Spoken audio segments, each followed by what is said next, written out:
여러분 반갑습니다. 팔복과 제자도 이제 8번째 시간입니다. 기대감을 가지고 시작했던 저희 강의가 이제 거의 막바지에 이르게 되었습니다. 강의를 진행하면서 저도 얻는 것이 많아서 기쁨이 가득했던 그런 시간이었습니다. 이제 8번째 시간 제7복 화평하게 하는 자는 복이 있나니 이제 강의를 시작하도록 하겠습니다. 제가 기도하고 시작하겠습니다. 참 좋으신 아버지 하나님, 하나님의 말씀 한 절 한 절을 깊이 읽고 묵상하며 주님의 말씀을 방향성으로 삼고 순종하며 걸어갈 때에 놀라운 일들이 일어나고 우리 자신에게 치유가 일어나고 관계의 회복이 일어나고 하나님의 영광이 드러나게 되는 것을 저희들은 경험하고 있습니다. 하나님, 이 말씀의 경험이, 살아있는 하나님의 임재의 경험이 우리 가운데 충만하여지게 하여 주시고, 오늘도 주님의 말씀에 귀 기울여 듣는 저희들의 마음과 또 이 공동체 가운데에 은혜로 함께하여 주시옵소서. 시간을 주님께 올려드립니다. 성령님 역사하여 주시옵소서. 예수님의 이름으로 간절히 기도합니다. 아멘. 네, 그러면 이제 팔복과 제자도 우리 8강 화평하게 하는 자는 복이 있나니 우리 시작하도록 하겠습니다. 첫 번째, 화해의 아이입니다. 그 기독교 선교학에서 이 고전에 속하는 책이 있습니다. 이게 돈 리처드슨이 지은 이 화해의 아이라고 하는 책인데요. 제가 이 책을 이제 선교학 시간에 처음 접했던 책이고, 인터넷을 이렇게 뒤져보시면 다 막 레포트 자료들이 많은 걸 보시게 될 텐데, 그 수업 시간에 교재로 사용하는 책입니다. 이 책에 이제 뉴질랜드 네덜란드령 뉴기니아 지역이라고 나와 있거든요. 여기 오스트레일리아 위에 있는 화살표가 있는 적인데요. 네덜란드령 뉴기니아 지역에서 선교했던 이 돈 리처드슨의 선교 이야기를 담고 있습니다. 이 책에서는 이제 네덜란드령 뉴기니아라고 표현하고 있는데, 이렇게 뉴기니아 그 오른쪽은 파푸아 뉴기니고 왼쪽은 뉴기니아라고 부르지 않는 것 같아서 다시 구글 지도로 봤더니 거기가 이제 인도네시아에 속한 지역으로 나오더라고요.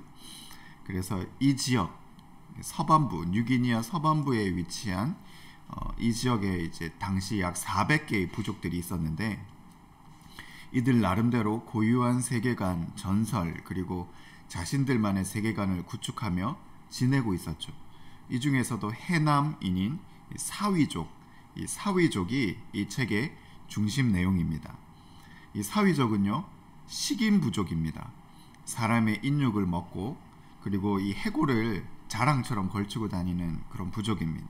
이 부족은요, 폭력과 배신을 숭상하고 이것을 가장 숭고한 가치로 여기는 그런 부족이었습니다.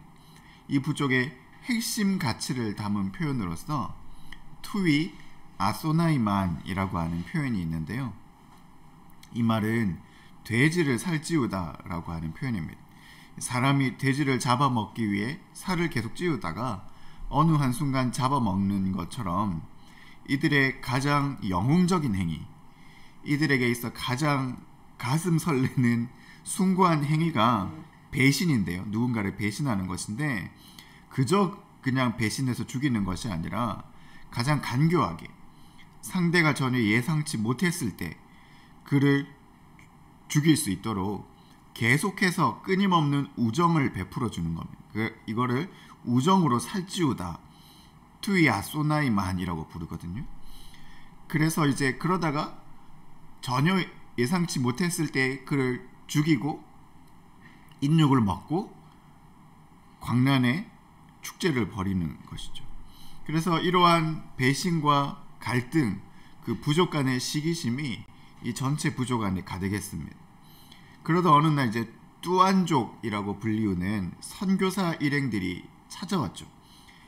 여러 가지 많은 소문들이 있었지만 가장 놀랐던 것은 이들은 아직 돌도끼를 사용하고 있었는데 쇠도끼를 사용하고 있는 모습을 본 겁니다. 그래서 이 쇠도끼를 공급하게 되죠. 그래서 이들의 환심을 샀고요. 이들과 가까이 지내게 되었습니다. 그리고 이들에게 복음을 전하려고 하죠. 그리고 말을 천천히 배우면서 하나님에 대해서 복음을 전하는, 남자들의 방에서 복음을 전하는데 한 번도 이 복음 전하는 내용에 관심을 기울이지 않던 이 사위족 사람들이 어느 날 이 가룟 유다에 관한 이야기를 전해 주었을 때 이들이 완전히 뜨겁게 반응하고 막 가슴 설레하고 막 소리 지르는 것을 볼 수가 있었는데요. 왜냐하면 선교사가 이야기하는, 뚜안족이 이야기하는 가장 귀한 분 예수, 그 고귀한 사람을 3년이나 제자로 살다가 끝에 배신하여 죽게 했다는 것이 이 사위족의 가장 영웅적인 행위로 인정받기에 충분했다는 것입니다. 그 사실을 깨닫고 난 후에, 그리고 투위 아소나이만을 깨닫고 난 후에 이 선교사는 절망에 빠집니다. 자신도 지금 우정으로 살찌우고 있는 중일지도 모를 뿐더러 이러한 세계관을 가진 사람들에게 어떻게 하나님의 복음을 전할 수 있느냐는 것이죠. 그래서 어느 날 이 선교사가 결심을 합니다. 당신들이 이제 더 이상 화해를 하지 않으면 나는 이 마을을 떠나겠다. 그러자 이제 이들이 막 서로 의논을 하다가 화해하겠다 이렇게 이야기하죠. 그래서 서로 화해할 수 없는 그리고 끊임없는 반복과 배신과 살인이 가득한 이들의 전통신앙과 믿음 가운데 어떻게 그리스도의 복음을 전할 수 있을지를 고민하다가 이들 가운데 내려오던 특별한 화해 방식을 발견하게 됩니다. 이게 타로프팀이라고 화해의 아이를 서로 교환하는 것입니다. 영아 사망률이 50%가 넘는 이들은 아이를 정말 귀하게 여겼고 자신의 아이에게 서로의 자신의 이름을 줄 만큼 자신의 아이를 귀하게 여겼는데요. 만약 이제 이 두 부족이 화해한다고 하면 서로가 부족의 아이, 즉 타로프 팀을 서로에게 건네어 주는 겁니다. 각자의 타로프 팀의 그 부족 전체가 그림에 나오죠. 손을 얹고 서약을 하는 것이죠. 그러면 이 두 부족의 평화는 이 타로프, 이 아이가 살아있을 동안에는 찬물, 즉 화해의 평화가 지속되는 겁니다. 물론 아이가 물에 빠져 익사하거나 병에 걸려 죽을 수도 있죠. 그렇게 되면 이 화해의 의무는 사라지게 됩니다. 근데 이들에게 있어서 화해는 이 투위 아소나이만이 넘쳐나는 이 부족에게 있어서 화해는 화해의 아이 없이는 있을 수가 없는 것이죠. 부분적이지만 이 투위 아소나이만이 없는 진정하고 신실한 화해는 바로 이 화해의 아이를 통해서만 가능했던 것입니다. 근데 이들이 아이를 얼마나 귀하게 여기는지 누구의 아이를 갖다 줄 것이냐 이걸 결정하는 것도 너무 고통스러운 일이고 이 아이를 이제 원수와 같은 상대 부족에 주는 것도 막 되게 고통스러운 장면이 묘사되고 있습니다. 사위족에 있어서는 단 한 가지만을 제외하고는 어떤 방식으로 우정을 표현해도 의심을 받았습니다. 모든 종류의 환대와 선의는 다 의심을 받습니다. 왜냐하면 그 모든 것이 투위 아소나이만이 될 수 있었기 때문입니다. 그런데 만일 누가 실제로 그의 아들을 적에게 준다면 그 사람만큼은 신뢰할 수 있었습니다. 그것이 진정한 호의의 증거였고 그 신실성만큼은 의심하지 않았답니다. 그리고 적이 아들에게 손을 얹은 자는 누구나 그 아들을 준 적들에게 폭력을 행사해서는 안 되었으며 그들을 죽이기 위해 그 어떤 것도 사용해서는 안 되었던 것입니다. 신이라는 개념도 없고 하나님이라는 개념은 당연히 없고 모든 종류의 폭력과 배신만을 숭상하던 이들에게 있어서 끊임없는 복수, 그리고 이 복수의 악순환이 계속해서 이들을 붙잡아서 평균 수명이 약 25세밖에 되지 않는 이들에게 있어서 이 고리를 끊을 수 있는, 그리고 복음에 연결할 수 있는 지점이 하나도 보이지 않았습니다. 그런데 이 타로프 팀, 이 화해의 아이의 개념을 통해서 선교사는 그들에게 하나님과 그의 독생자 예수를 증거하려고 합니다. 하나님께서 세상과 인간들을 화해시키기 위해서 당신의 외아들 독생자 예수님을 이 땅에 보내셨던 것입니다. 예수님이 타로프라면 이 타로프를 건드리는 것은 최악의 죄이기 때문에 가룟 유다는 이 타로프를 건드린 사람으로 이들에게 있어서 최고의 영웅에서 한순간 최악의 범죄자로 전락해버리고 말았죠. 그리고 그 이후에 이 사회족에게 복음이 전해지는 통로가 생겨서 복음이 전해지고 교회도 세워지고 목회자가 세워지고 나중에는 이 사위족의 절반 이상이 그리스도인이 되었다는 실화를 바탕으로 이 화해의 아이라고 하는 책은 선교학의 고전으로 읽혀지고 있습니다. 이 책의 이 앞부분을 보면요, 이 투이 아소나이만이 어떻게 진행되어져 가는가를 소상하게 묘사하고 있습니다. 너무 폭력적이고 자극적인 내용입니다. 다른 마을에서 화해를 하기에 찾아온 사신을 환대하고 추앙하고 존중합니다. 그래서 그 사람이 한 7번 정도 방문하거든요. 그때마다 환대하고 추앙하다가 어느 날 예고 없이 그를 잔인하게 살해하고 그의 인육을 먹으면서 환호하는 모습이 나옵니다. 이것을 도덕이 발달하지 않고 윤리가 없는 한 원시 식인 부족의 잔인한 습성이라고 치부해버릴 수도 있겠지만, 책을 다시 보면서 그리고 오늘날의 현대 사회를 보면서 느끼는 점은 이 표현 방식과 윤리적 양태의 모습은 다를지라도 그 내면에 흐르는 인간의 잔인하고 폭력적인 습성은 사실 크게 달라 보이지 않더라는 것입니다. 이 투이 아소나이만이라고 불리우는 이 배신, 폭력의 습성은 첨단 시대를 살아가고 있는 현대인들의 마음속에도 가득한 것처럼 보이더라는 것입니다. 자신의 욕망과 욕심을 채우기 위해서 일시적인 호의를 베풀다가 결국은 그들을 속이고 빼앗고 착취하고 폭력을 행하는 일들은 사실은 그 속에 자신의 유익만을 위하는 교묘한 속셈이 있으면서 겉으로는 그렇지 않은 척 상대를 속이는 이중적인 모습은 그 먼 옛날 식인 부족의 풍습만은 아니더라는 것입니다. 어쩌면 인류는 서로 화평을 이루고 잘 살 수 있는 능력을 상실해버린 것이 아닌가, 이미 상실해버린 것이 아닌가라는 생각이 듭니다.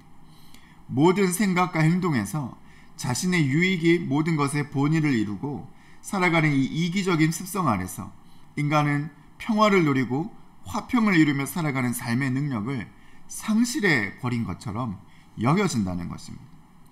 화평이라고 하는 말은 필연적으로 그렇지 못한 상태를 전제합니다. 갈등과 다툼과 폭력과 속임과 배신과 음모의 상황을 전제합니다. 이 죄악된 상태를 전제합니다. 우리가 화평을 이야기하고 있다는 것 자체가 그렇지 않은 상태가 있다는 것을 전제한다는 것입니다. 이 폭력과 폭력의 악순환, 배신과 배신의 악순환 속에서 신음하고 있는 인간들이 이 상황에서 좀 벗어나고자 하는 강렬한 열망이 담긴 것이 화평이라는 것입니다. 그것이 우리가 추구하는 화평이라는 것입니다. 존 메가더 목사님은 역사에서 평화는 모든 사람이 재장전을 위해서 잠시 전쟁을 멈추는 짧은 순간에 불과하다고 지적하고 있습니다. 세계는 제2차 대전의 여파에 관심을 가지고 1945년 세계 평화를 위해서 후세들이 전쟁의 재앙에서 자유롭게 하기 위해라는 슬로건을 내걸고 유엔을 발족시켰지만 이때부터 지구상에서 평화로운 날은 단 하루도 없었다는 것입니다. 어쩌면 인류에게 있어서, 사람에게 있어서 평화란, 화평이란 헛된 공상에 불과할지도 모릅니다. 인간은 서로 사이좋게 지낼 능력이 없고 모든 관계는 위태위태하고 사람들은 그로 인해서 정서적으로, 정신적으로 병을 앓고 있는 것처럼 보입니다. 많은 곳에서 가정은 깨어지고 학교마저도 무질서가 난무하고 이 무질서의 끝이 잘 보이지 않습니다. 인류에게 있어서, 사람에게 있어서 평화는 없어 보이고 평화는 인간의 간절한 염원의 투영물일 뿐 이 세상은 혼돈투성이처럼 여겨지는 인류의 세상은 투이 아소나이만의 세상처럼 보이더라는 것입니다. 성경은 이러한 투이 아소나이만의 세상의 시작을 하나님과의 단절이라고 이야기합니다. 이상한 목사님의 책을 보면 이 창세기 3장에 대한 친절한 해석이 나오는데요. 이 창세기 3장을 보면 평안이 깨어지는 장면을 그림처럼 묘사하고 있습니다. 원래 하나님과 인간은 서로 긴밀하게 연합되어 있었고 하나님과 인간은 서로 사랑했습니다. 하나님은 인간이 자신과 교제하고 행복을 누리도록 에덴 동산을 만드셨죠.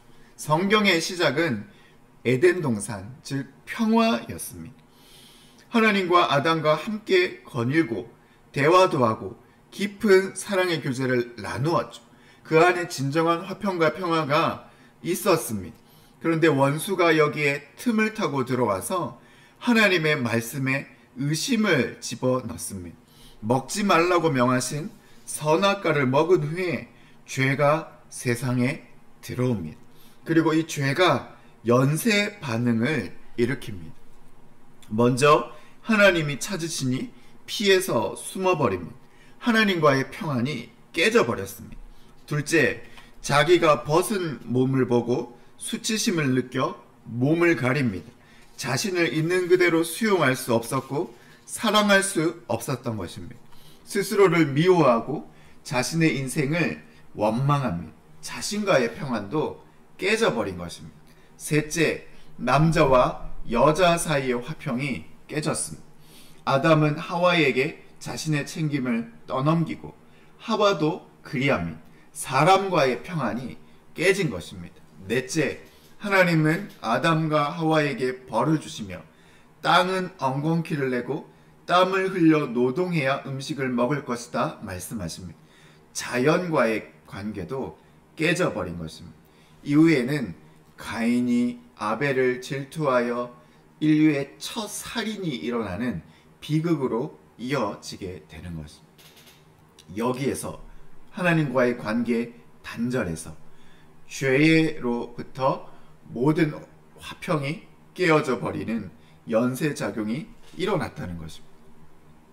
오늘 본문을 원어로 살펴보면 마카리오이 호이 에이레노 포이호이 호티 아우토이 휘오이 데우 클리데손타이, 여기에서 화평하게로 번역된 에이레노 포이호이의 원형 에이레네는 히브리어로 샬롬입니다. 즉 전쟁이 끝이 나고 평화가 온 상태, 지구의 상태, 행복의 상태를 뜻합니다. 평화, 화평하게 하는 자. 성경은 분명하게 말하고 있기를 하나님과 세상의 샬롬, 하나님과 인간의 샬롬이 깨어져 버린 것은 하나님과 인간 사이를 가로막은 죄 때문이라고 설명하는 것이죠. 그리고 구약의 역사는 한 사람 아브라함을 택하셔서 그의 후손을 하나님의 언약 백성으로 삼으시고 제사장 나라로 삼으셔서 이 땅과 하나님의 진정한 샬롬을 이루시기 위한 하나님의 일하심이었다면, 이제 신약에서는 그의 아들 예수를 하나님의 어린 양으로 이 땅에 보내셔서 진정한 샬롬을 이루시기 위한 하나님의 뜻이 이루어지고 있는 것이죠. 그는 우리의 화평이신지라 둘로 하나를 만드사 원수된 것 곧 중간에 막힌 담을 자기 육체로 허시고, 예수님께서 유월절 어린 양이 되심으로 하나님과 우리를 화목하게 하셨고 그 안에서 진정한 샬롬이 다시 시작되고 회복되었습니다. 저는 이것이 화평하게 하는 자의 핵심임을 믿습니다. 시중에 나오는 많은 책들 중에서도 평화주의적인 관점으로, 인류 공영 공존의 관점으로 이 화평의 이야기를 많이 하는 분들이 계시죠. 이 땅에서 많은 분들이 저마다의 신념과 가치를 가지고 이 땅에서의 화평과 평화를 위해 애쓰시는 분들이 많이 계십니다. 저는 그것을 존중하고 훌륭하다라고 생각합니다. 그러나 저는 더 중요하고 핵심적인 가치가 있다고 저는 믿습니다. 저는 목사이기 때문에, 저는 신자이기 때문에 더 중요하고 핵심적인 가치가 있다는 것을 믿습니다. 그것은 죄입니다. 하나님과 인간 사이를 가로막은 죄가 평화와 화평을 깨뜨렸고, 이 죄를 대신하여 십자가를 지심으로 해결하신 우리의 화평이 되셔서 둘로 하나를 만드시고 원수된 것 곧 중간에 막힌 담을 자기 육체로 허신 예수 그리스도, 그의 십자가의 은혜가 화평하게 하는 자의 핵심이라는 것을 저는 믿습니다. 죄로 인하여 화평이 무너진 시대, 진정한 평화와 존중이 사라져버린 시대의 핵심은 다른 어떤 평화적인 노력도 중요하겠지만 더 핵심은 죄로 인해 무너진 세상 속에서 하나님과 단절된 인간의 죄악된 상태를 해결하여 주시는 그리스도 예수의 보혈의 능력과 속죄함이 이 화평케 하는 것의 핵심이라는 것을 믿습니다. 이것이 없이는 진정한 평화가 찾아올 수 없고, 이것이 없이는 진정한 화평이 찾아올 수 없다는 것을 저는 믿습니다. 그러므로 진정한 평화는, 진정한 화평은 예수 안에 있습니다. 이것을 믿으십니까? 진정한 평화는, 진정한 화평은 예수 안에 있습니다. 진정한 화평은 그리스도를 믿는 믿음 안에 있습니다. 우리는 그 안에서 진정한 쉼을 누리고 회복을 경험합니다. 예수 안에 있을 때 진짜 회복을 누리고 화평을 경험합니다. 예수 안에 있을 때 진짜 화평을 위해 일할 수 있는, 고난을 감당할 수 있는 능력이 그 안에서 주어진다는 것을 믿습니다. 그 안에서, 예수 안에 있는 믿음 그 안에서 세상 속에 화목해 하는 직분을 감당할 수 있다는 것입니다. 잘 따라오고 계시죠?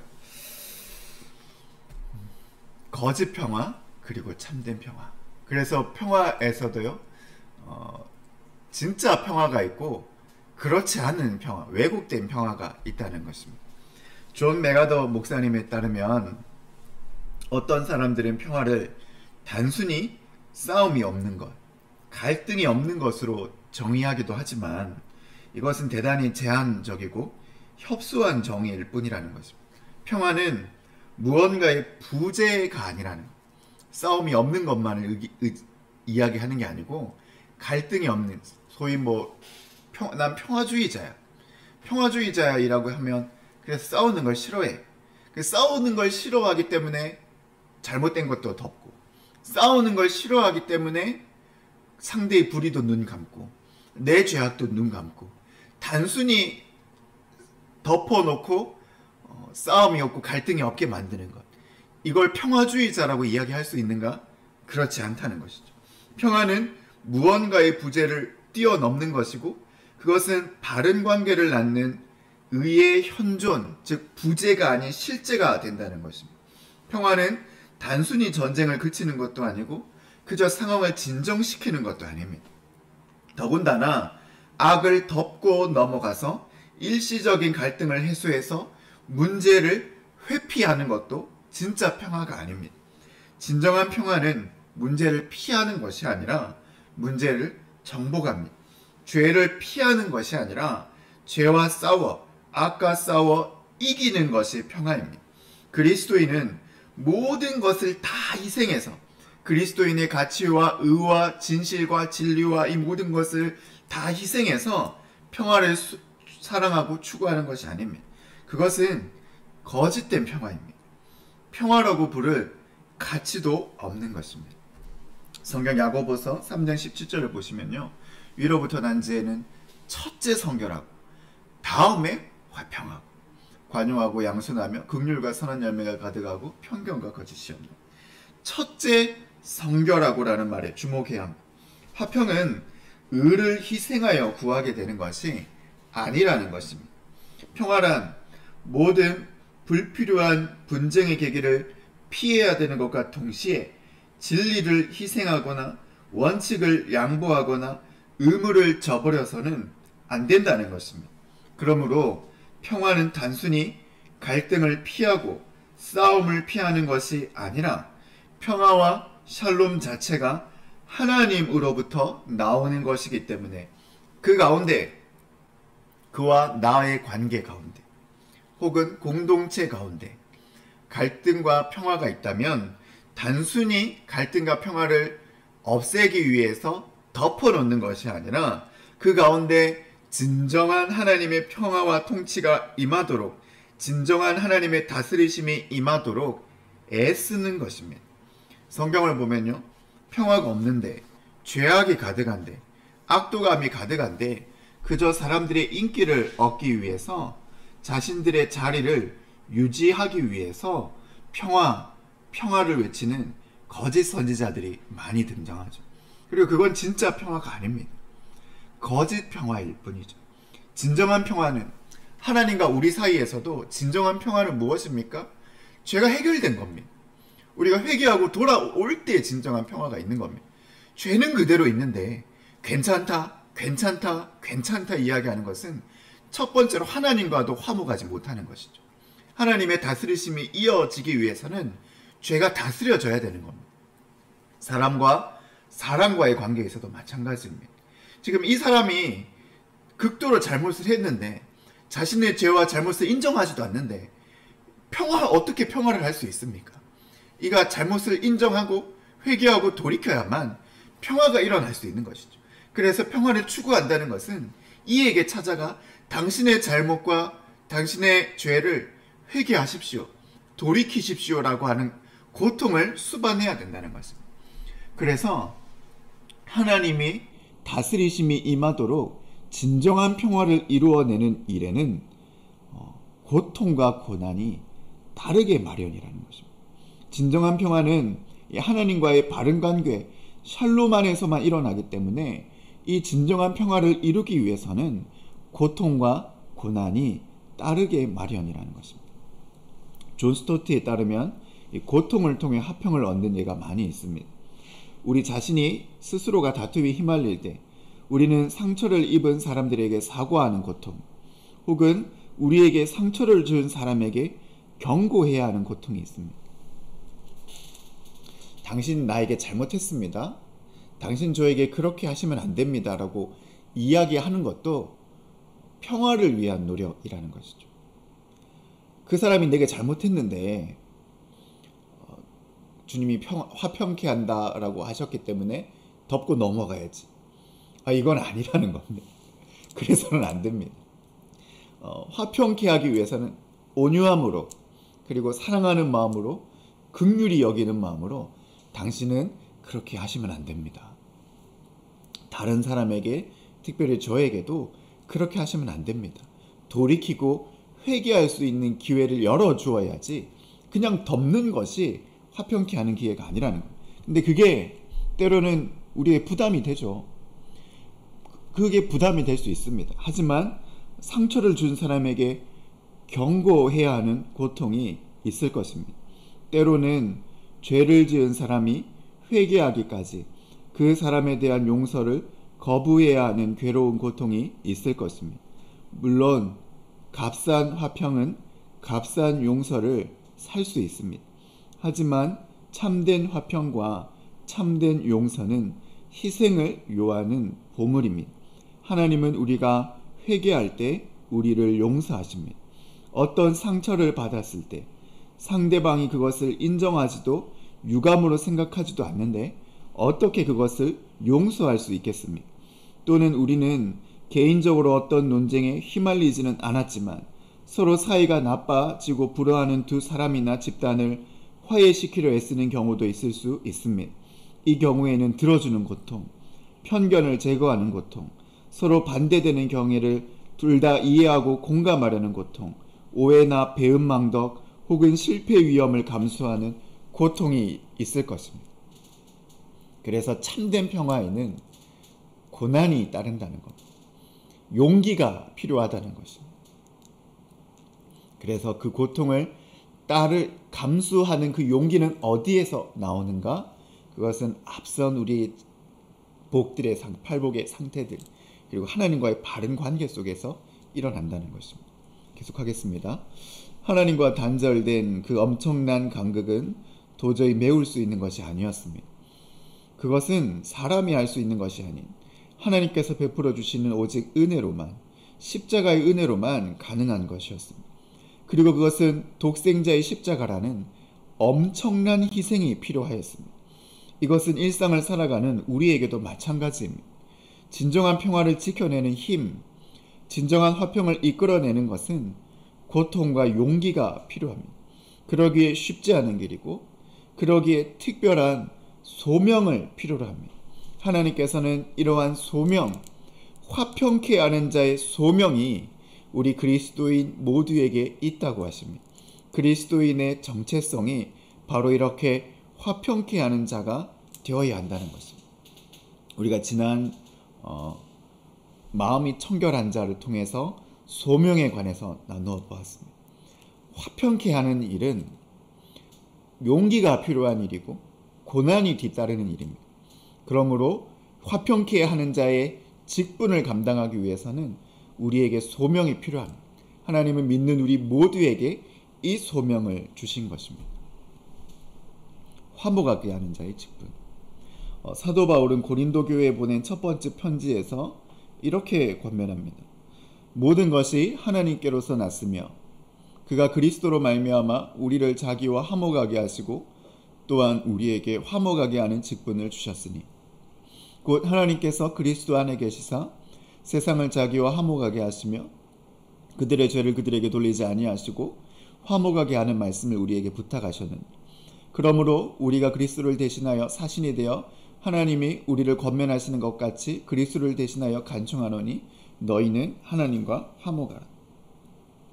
하나님께서 예수님으로 말미암아 우리를 하나님과 화목하게 하셨고 우리에게 화목하게 하는 직분을 주셨고 이러한 화목하게 하는 직분을 가진 사도 바울이 화목하게 하는 말씀으로 고린도 교회 교인들에게 간청하는 것은 하나님과 화목하라는 것이죠. 그래서 그리스도인에게 주어진 화목하게 하는 직분, 이 화목하게 하는 직분, 화평하게 하는 자의 가장 첫 번째는 하나님과 화목하는 것입니다. 하나님과 화목하는 것입니다. 이것이 가장 중요합니다. 화평케 하는 자의 직분의 첫 번째는 하나님과 화목하는 것입니다. 먼저 그리스도 예수의 십자가를 의로 믿고 고백하는 것이고 그리스도 예수를 구세주로 마음에 영접하며 살아가는 것입니다. 마음으로 믿어 의에 이르고 입으로 시인하는 것입니다. 그리고 또한 매일의 삶에서 회개의 삶을 살아가고 우리 안에 계신 성령님과 동행하는 것입니다. 주님의 말씀에 순종하며 그 하나님과 친밀한 교제를 나누는 것입니다. 이 땅이 화평이 없는 세상이기에 화평이 없는 투이아 소나이만의 세상에서 이 화평을 이루어내는 것은 내 안에 먼저 하나님의 은혜와 화평함의 은혜가 충만하지 않으면 불가능한 것입니다. 그러므로 화평케 하는 자의 첫 번째는 하나님과의 화평을 날마다 점검하고 회복하는 것입니다. 죄로 인해 하나님과의 관계가 어두워지지 않도록 나태와 게으름으로 인해 하나님과의 관계가 멀어지지 않도록 근신하는 것입니다. 그리고 그 하나님과의 깊은 교제와 만남 속에서 나를 먼저 화평하게 하시는 하나님을 누리는 것입니다. 내 안의 죄와 불안과 답답함으로 얼룩져 있는 마음들을 하나님이 우리의 치유하심으로 하나님과 먼저 화평을 누리는 것입니다. 이것이 그리스도인의 정체성이고 이것이 가장 중요합니다. 화평케 하는 자, 화평케 하는 자. 이 화평케 하는 자의 첫 번째는 하나님과 화목하는 것이라는 것. 이것이 가장 중요합니다. 이게 없으면 소명도 우리에게 있어지지가 않고 이게 없으면 우리가 다른 것도 이어지지 않습니다. 화평케 하는 자, 화목하게 하는 자의 직분의 첫 번째는 스스로 날마다 하나님과 화목한 삶을 이어가는 것, 날마다 하나님과의 친밀한 관계 속에 거하는 것입니다. 그리고 두 번째는 스스로와 화목하는 것입니다.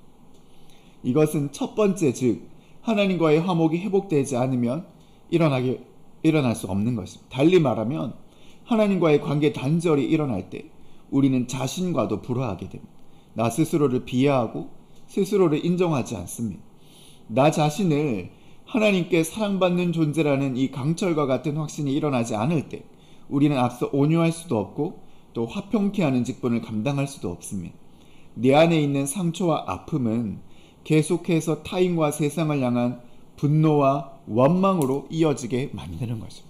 두 번째, 화평케 하는 자는 나 스스로와 화목하는 거죠. 나 자신과 화목하는 것입니다. 나를 인정하는 것입니다. 내가 주님의 사랑받는 존귀한 존재라는 것을, 하나님의 사랑받는 사람이라는 것을 인정하는 것입니다. 강철과 같은 확신 안에 나를 위하여 십자가를 지신 그 그리스도의 사랑이 내 안에 충만하여 나 스스로와 화목하는 것입니다. 이게 화평케 하는 자입니다. 그리고 마지막으로는 이 화평이 외부로 향하는 것입니다. 외부로 향하는 화평의 발걸음의 그러므로 시작은 무엇이겠습니까? 복음을 전하는 것입니다. 화평의 복음을 전하는 것입니다. 화평의 복음을 전하는 것입니다. 우리의 일상으로, 삶으로, 언어로, 태도와 마음가짐으로, 봉사와 섬김으로 복음을 전하는 것입니다. 이것이 화평케 하는 자입니다. 주님의 사랑을 전하는 것입니다. 자신과 불화하고 세상과 불화하고 투의 악순환만의 세상을 힘겹게 살아가면서 그 악의 악순환을 고리를 끊지 못하고 있는 사람들에게 찾아가서 진정으로 우리를 화목하게 하여 주시는 하나님의 사랑을 전하는 것이죠. 하나님이 당신을 사랑하십니다. 서로를 향한 속임과 불신이 가득한 이 세상에서 당신이 진정으로 의지할 만한 분이 있습니다. 그분이 당신을 사랑하십니다.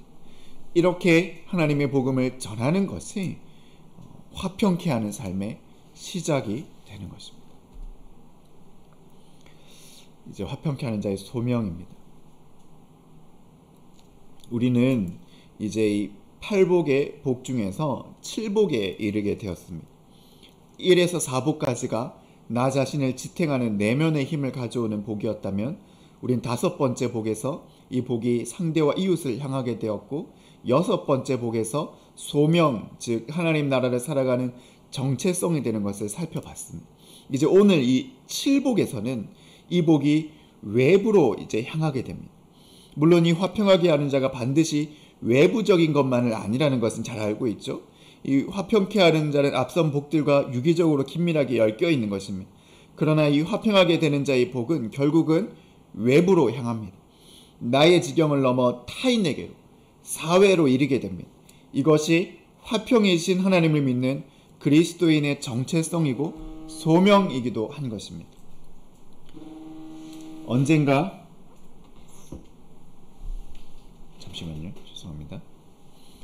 언젠가 장충단 수요 무료급식이 진행되고 있을 때 제가 설교할 차례가 되면 한참 8복의 말씀으로 말씀을 전했던 기억이 있습니다. 그리고 이 7복의 말씀을 전하던 날이 되었을 때 저는 이 말씀의 대상을 식사하러 오신 분들도 있으셨지만 이른 아침부터 봉사하고 수고하시는 저희 교회 성도님들을 향해서 말씀을 선포했던 기억이 있습니다. 장춘단 공원에서 이른 아침부터 물을 끓이고 수고하고 봉사하는 모든 손길들 하나하나가 하나님 나라의 복음을 전하는 하나님의 샬롬을 전하는 소명이고 발걸음이 되고 있음을 축복하고 격려해 드렸습니다.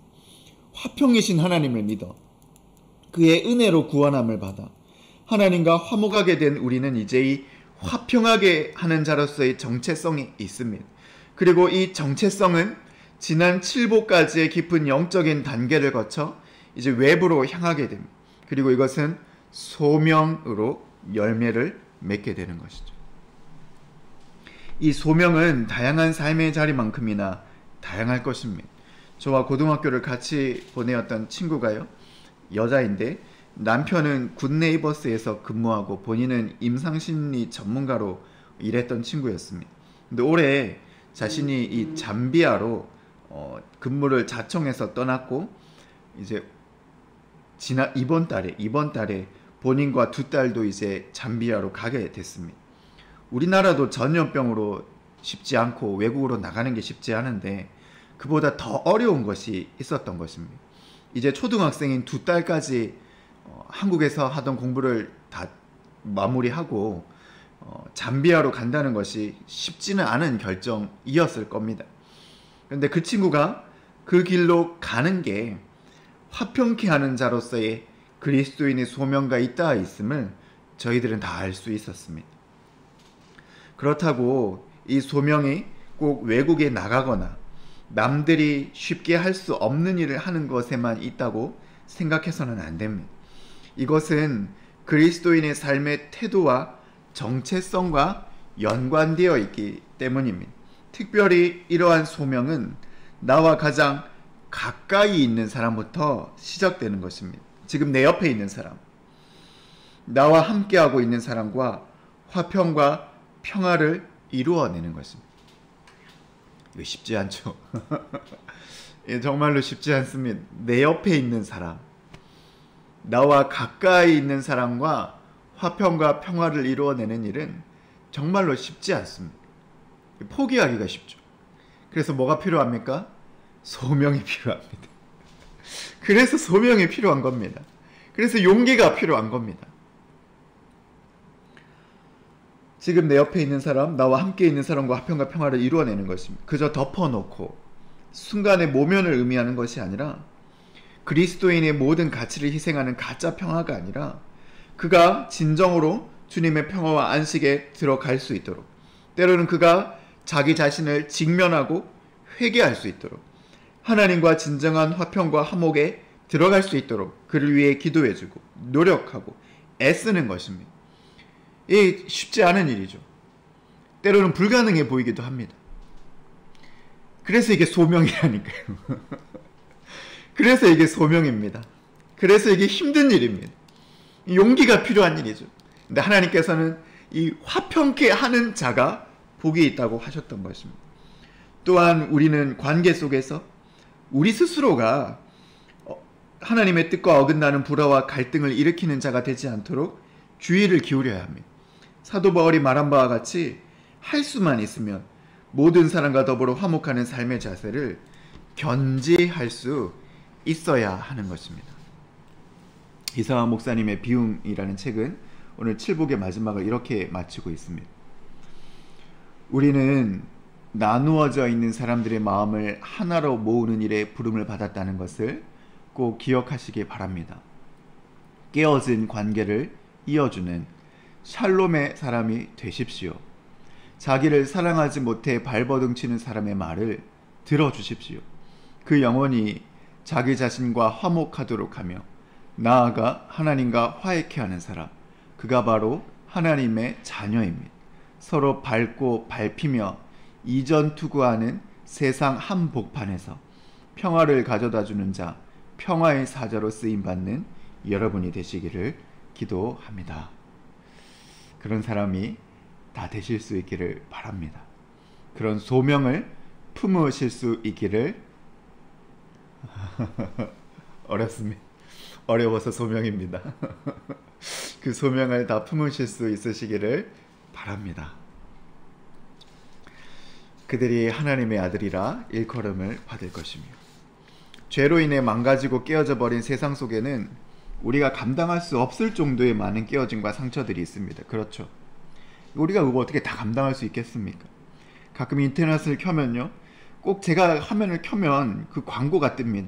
어렵고 힘든 아이들, 불우한 이웃들의 삶이 보여주는 광고들이 계속 제가 인터넷을 키면 계속 비추어집니다.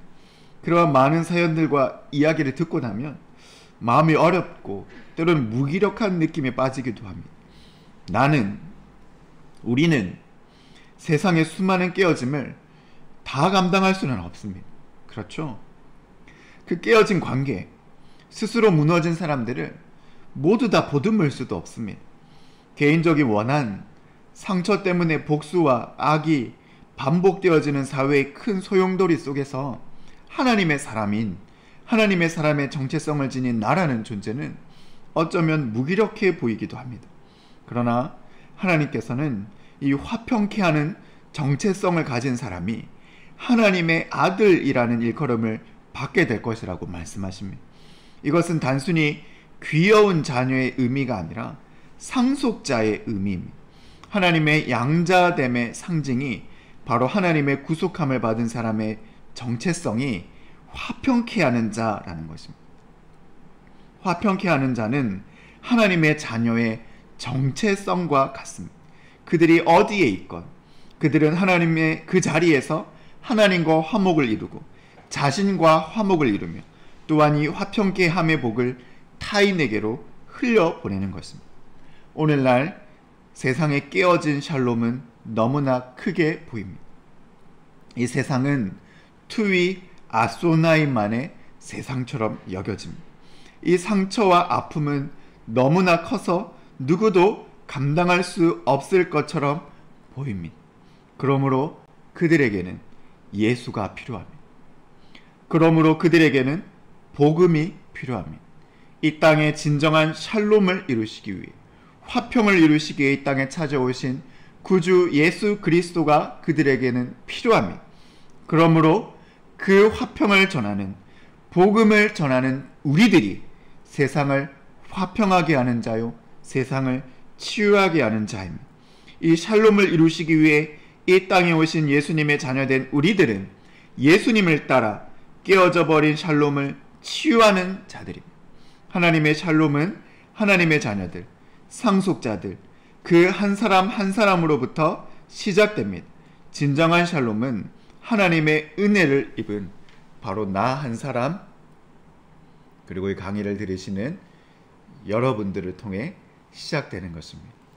화평케 하는 자는 복이 있나니 그들이 하나님의 아들이라 일컬음을 받을 것입니다. 하나님의 상속자라 일컬음을 받을 것입니다. 사랑하시는 믿음의 성도님 여러분, 화평케 하는 자의 소명이 우리에게 있습니다. 이 땅 깨어진 세상 가운데 진정한 화평이 되시는 그리스도 예수를 전하고 그리스도 예수의 삶의 양식과 하나님의 통치대로 화평을 이루어가야 하는 그 소명이 우리에게 있습니다. 소명을 따라 하나님과 화목을 이루시고 나 자신과 화목하시며 또한 사람과 화목하시고 더 나아가 이 땅과 자연과 화목을 이루어가는 화평케 하는 자, 모든 하나님의 사람들 다 되실 수 있기를 바랍니다.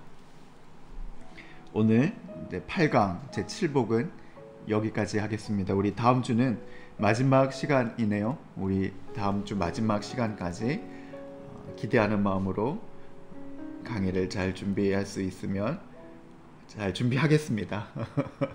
다음 주에 기쁜 마음으로 또 뵙도록 하겠습니다. 다음 주 기도하고 마치겠습니다.